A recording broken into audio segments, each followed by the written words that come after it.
Okay, I'll stop this training just for a minute.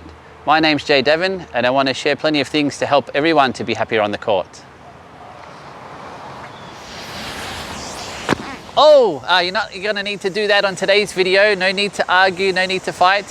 What we're going to talk about is how to make sure when you're playing a game, whether it's singles or doubles, that you don't have all the, the downside to tennis. So it's all the arguments and nitty gritty with the other person or the other team. So the main things that you should do is when you're playing is you should just remember this one thing, is that when either team or player doesn't agree on the score, then the rule is that you have to go back and repeat from whatever is the last score in terms of points and games, okay, that you both agree on. So you definitely don't want to be doing that. So the main thing you should be doing is after every time you've played a point is make sure that, number one, like a lot of people are not really doing, is make sure you know what the score is first yourself, okay? And number two is make sure you communicate that. So one of the main ways that I found really effective over time with people and playing against them and also with teaching people is to make sure that you really wait till people are looking at you and try to catch their eye, look into their eyes and say the score, and you can even say it as a question like 30 all. So you're looking for an acknowledgement. So when they acknowledge, then they can't go and say, hey, no, I was 30 love, I don't agree that it was 30 all, because they've already acknowledged that it was 30 all.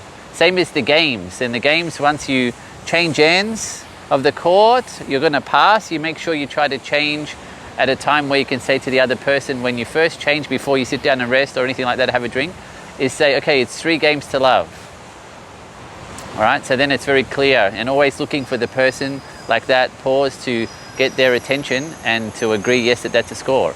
Okay, one other thing you can do if you really want is there's little contraptions now where they can just clip onto the net like this with 2 pieces, and they have both the set scores and the game scores. So if it's 2 sets to love, it can have 2 love, and then it'll have in bigger numbers and smaller numbers, then it'll have also the 1, 2, 3, 4, 5, 6 and the 7 for the game. So every time that you're playing, you can easily flip over the number. All you have to agree on is normally they're either white and black or red and black, that you can have the colors that you're just making sure who's who, which color's who, and then you go from there and you just keep flipping the scores. So there's really no need to have any arguments in the court, because you just have to make sure that you're every point saying that. And it's also in terms of to be positive and to be assertive in the game, is to get into the practice of saying the score out loud directly to the other person when they're looking, whenever your score is more than theirs anyway, to make sure that you're doing this type of pressure to the other person, because in a self-umpired game, which is what we're talking about,